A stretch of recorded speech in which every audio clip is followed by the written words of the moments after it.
Hi everyone, my name is Darshan and welcome to new video. आज के video में हम बात करने वाले हैं लिवरपूल के प्री सीज़न के बारे में। लिवरपूल का प्री सीज़न कल से शुरू होने वाला है 12 जुलाई को। पहली मैच है मैनचेस्टर यूनाइटेड के साथ, जो हमारे राइवल क्लब है। बैंकॉक में ये मैच होने वाली है कल। 2 दिन पहले ही लिवरपूल के सभी प्लेयर, स्क्वाड आप कह लीजिए, और मैनेजर, सपोर्टिंग स्टाफ लैंड हो चुके थे बैंकॉक में। वहाँ पे ट्रेनिंग सेशन भी हुई और उनके फ़ोटोज़ और वीडियोस आपको इजीली अवेलेबल होंगे, आपने देखे ही होंगे शायद। उसके बाद एक बहुत इम्पोर्टेंट प्रेस कॉन्फ्रेंस हुई है, जो कि आप कह सकते हैं कि इस नए सीज़न में पहली प्रेस कॉन्फ्रेंस यर्गन क्लॉप की हुई। मीडिया से ये इंटरेक्शन जब हुई तो बहुत सारे क्वेश्चन पूछे गए उनसे और उनके आंसर बहुत ही इंटरेस्टिंग थे और उसके बारे में आज हम डिस्कस करेंगे। उससे हमको पता चलेगा कि इस नए सीज़न में हम क्या एक्सपेक्ट कर सकते हैं, क्या कोई एक टैक्टिकल चेंज होने वाला है या फिर फॉर्मेशन चेंज होने वाला है। उन सभी के बारे में लिवरपूल के मैनेजर ने, मतलब कि क्लब ने डिस्कस किया है। वो हम आज डिस्कस करेंगे, जिससे आपको पता चल सके कि क्या एक फॉर्मेशन चेंज होने वाला है या फिर क्या अप्रोच होने वाला है लिवरपूल का अगले सीज़न में, मतलब कि हमारे नए सीज़न में। आगे बढ़ने से पहले please consider subscribing this channel and liking this video. Start करते हैं आज का वीडियो। जैसा कि मैंने आपको कहा कि एक प्रेस कॉन्फ्रेंस हुई बैंकॉक में। 3 हमारे इम्पोर्टेंट फिगर प्रेस कॉन्फ्रेंस में थे। क्लब थे, हमारे मैनेजर, उनके अलावा क्लब कैप्टन और वाइस कैप्टन हेंडरसन और मिलर, तीनों वहाँ पे प्रेस कॉन्फ्रेंस में थे और उनसे बहुत सारे क्वेश्चन पूछे गए। एक फ़नी इंसिडेंट वो हुआ कि स्टार्टिंग में जब कॉन्फ्रेंस स्टार्ट हुई उससे पहले ही क्लॉप ने लोगों को ये क्वेश्चन पूछा कि मैनचेस्टर यूनाइटेड एक दिन पहले यहाँ पे लैंड हुआ था, तो पब्लिक का रिएक्शन और एक्साइटमेंट ऐसी ही थी या नहीं। तो उनका आंसर बहुत ही फनीली लोगों ने नो करके दिया था। बात करते हैं लिवरपूल के बारे में। क्वेश्चन ये पूछा गया कि नए साइनिंग को आप किस तरह से देखते हैं। फाबियो कार्वाल्हो के बारे में पूछा गया, क्यों लिवरपूल ने कोई मिडफील्ड नहीं साइन किया है उसके बारे में पूछा गया, और जूड बेलिंगम के बारे में भी पूछा गया। क्वेश्चन था कि क्यों आपने जूड बेलिंगम या फिर कोई मिडफील्डर साइन नहीं किया। क्लॉप का आंसर था कि जूड बेलिंगम में एक प्रॉब्लम है कि प्लेयर इस साल साइन करने में अवेलेबल नहीं है, मतलब कि ट्रांसफ़र के लिए ये प्लेयर इस साल अवेलेबल नहीं है। बाकी तो प्लेयर में कोई भी उनको फॉल्ट दिख नहीं रहा है। एक ऐसी हिंट भी आप कह सकते हैं या फिर ऐसा भी कह सकते हैं कि पब्लिकली उन्होंने अपना इंटरेस्ट कह दिया है कि इस साल तो नहीं, मगर अगले साल हम कोई एक मिडफील्डर साइन कर सकते हैं और उसमें जूड बेलिंगम का नाम तो है ही।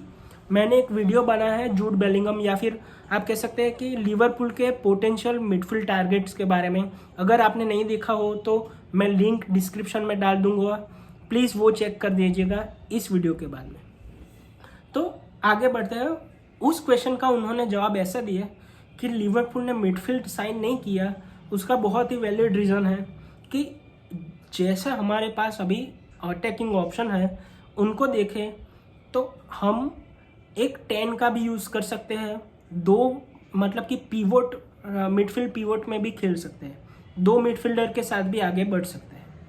उन्होंने ऐसा भी कहा कि हमारे पास है थियागो है, हेंडरसन है, Fabinho Milner, Oxlade Chamberlain, Curtis Jones, Elliott और फाबियो कार्वाल्हो। सभी का नाम लिया उन्होंने कहा है इनमें से 3 प्लेयर तो नंबर 10 पे ऑपरेट कर सकते हैं और बाकी के प्लेयर डबल पिवट में भी खेल सकते हैं, 3 में भी खेल सकते हैं। ऐसा कहा उन्होंने कि मुझे नहीं लगता कि कोई ऐसा मिडफील्डर हमारे पास अभी नहीं है जो हमें ये नए सीज़न में काम आ सके। मतलब कि उनको पूरा विश्वास है कि अभी जो अवेलेबल ऑप्शन है उनके साथ वो आगे का सीज़न सक्सेसफुली अप्रोच कर सकते हैं। उसके अलावा क्लॉप ने बहुत ही पैशनेटली इस क्वेश्चन को डिफेंड किया है, मतलब कि आप कहो कि क्लब के ये अप्रोच को डिफेंड किया है कि इस साल कोई मिडफील्डर को नहीं साइन करते। उनके अलावा उन्होंने टाइलर मॉर्टन का भी नाम लिया, उनके पोटेंशियल के बारे में बात की।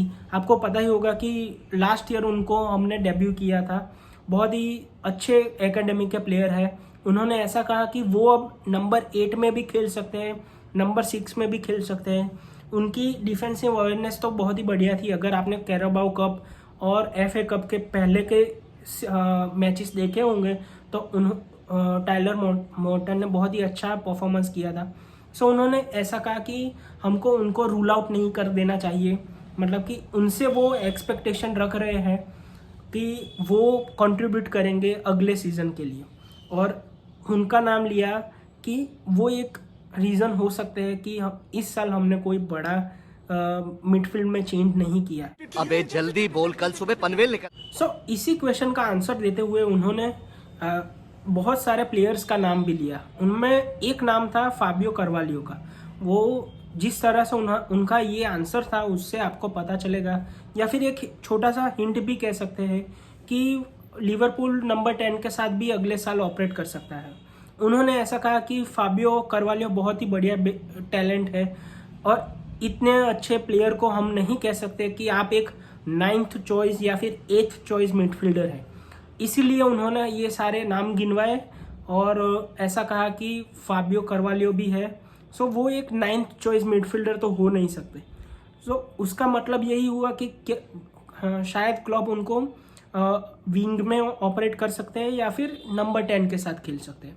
सो 4-2-3-1 जो क्लब की सिस्टम थी डॉर्टमंड के लिए, उन्होंने बहुत सारे अच्छे परफॉर्मेंस किए थे।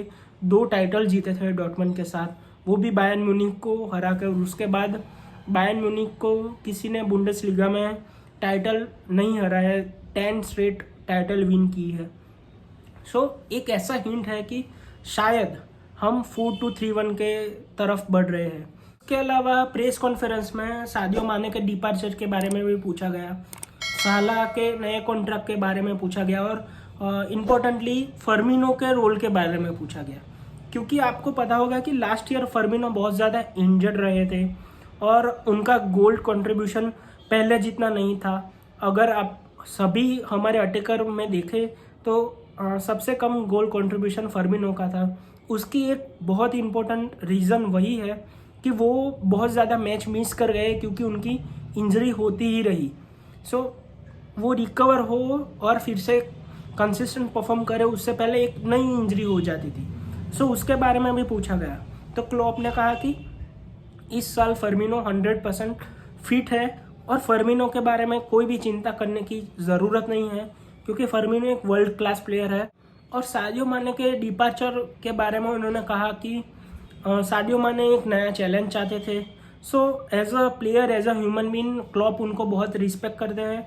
सो वो ट्रांसफ़र उन्होंने इसीलिए इतना स्मूथ किया कि बायर्न ने हमारी मतलब कि जो लिवरपूल ने ट्रांसफ़र वैल्यू रखी थी वो मैच नहीं की, मगर फिर भी सादियो माने की रिक्वेस्ट को ध्यान में रखते हुए उनका ट्रांसफ़र कर दिया गया।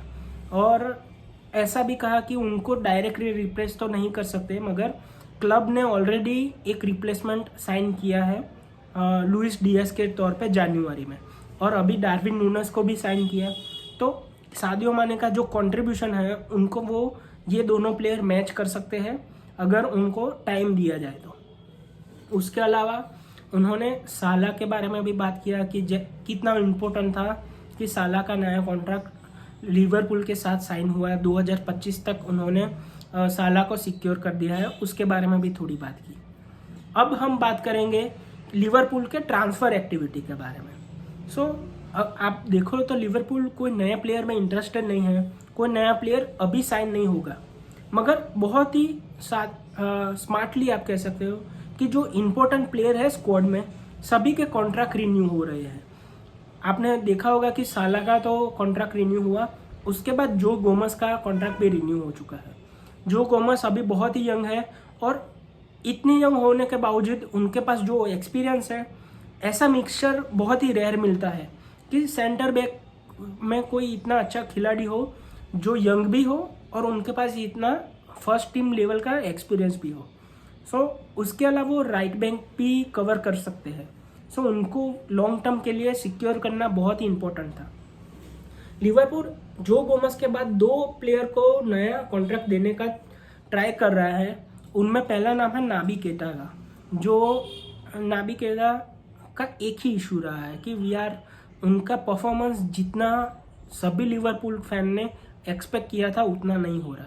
हाँ, हमको पता है कि पोटेंशियल है प्लेयर में, एबिलिटी है, और थोड़े मैचों में हम देख भी सकते हैं कि 3 मैच अच्छे गए, मगर इश्यू होता है कि वो ड्रॉप हो जाता है या फिर कोई भी इंजरी हो जाती है। एक कंसिस्टेंट सीजन उनका आया नहीं है अभी तक कि जिससे हमको उन पे इतना ट्रस्ट हो सके कि हाँ भाई ये ही हमारे स्टार्टिंग के मिडफील्डर है। हाँ, उनके पास अभी एज उनके साइड है, अभी यंग है। सो इसीलिए लिवरपूल उन पे गिव अप नहीं करने वाला और ट्राई कर रहा है कि वो एक्सटेंशन साइन कर दे।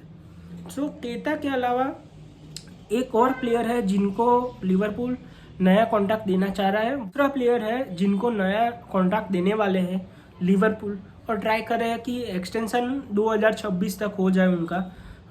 वो है डियोगो जोटा, और नए फ्रंट 3 के पहले प्लेयर है, बहुत ही इम्पोर्टेंट प्लेयर है लिवरपूल के लिए।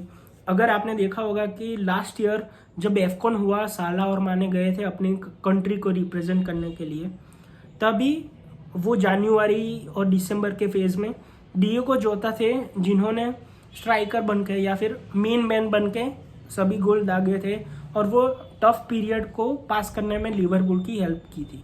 सो बहुत ही बढ़िया प्लेयर है। अगर वो साइनिंग हो जाए नए कॉन्ट्रैक्ट की तो बहुत ही अच्छी न्यूज़ होगी। उसके अलावा एक डिपार्चर भी हुआ है, और शायद आपको पता ही होगा कि निको विलियम्स जो हमारे ट्रेंड के बैकअप के तौर पे एक राइट बैक के तौर पे ऑपरेट करते थे, उन्होंने नॉटिंघम फॉरेस्ट को ज्वाइन करा है, और वो भी उनकी फ़ी है अराउंड 17 मिलियन पाउंड्स। उसमें से 12 मिलियन अपफ्रंट है और 5 मिलियन एडॉन्स है, और एडॉन्स भी इतने अच्छे हैं। वैसा नहीं बायर्न ने जैसे ऑफर किया था कि भाई आप 3 बैलन डोर जीतो तो 5 मिलियन मिलेंगे। सो ये एडॉन्स बहुत ही अच्छे अपीयरेंस बेस पर ही है कि जितने ज़्यादा प्रीमियर लीग मैच खेलेंगे, और शायद नॉटिंघम फॉरेस्ट इस साल सरवाइव कर जाए प्रीमियर लीग में, तो ये सभी एडॉन्स मिलेंगे लिवरपूल को। सो बहुत ही बढ़िया डील है लिवरपूल के नज़रिए से, क्योंकि एक एकेडमी का प्लेयर है जो ग्रो हुआ, पिछले 15 साल से लिवरपूल के साथ था और ग्रो होकर एक प्रीमियर लीग क्लब में जा रहा है। सो ये बहुत ही बढ़िया बिजनेस दोनों साइड से हुआ है। सो आज के वीडियो में बस इतना ही। अगर आपको ये वीडियो अच्छा लगा हो तो प्लीज़ लाइक कर दीजिए। और आपको क्या लगता है कि क्या लिवरपूल अपना फॉर्मेशन 4-3-3 से चेंज करेगा, क्या 4-2-3-1 हमको देखने मिलेगा? ये आप कमेंट कीजिए अपना ओपिनियन, और मिलता हूँ अगले वीडियो में। अगर आपने सब्सक्राइब नहीं किया तो प्लीज़ कंसिडर सब्सक्राइबिंग। तब तक के लिए गुड बाय।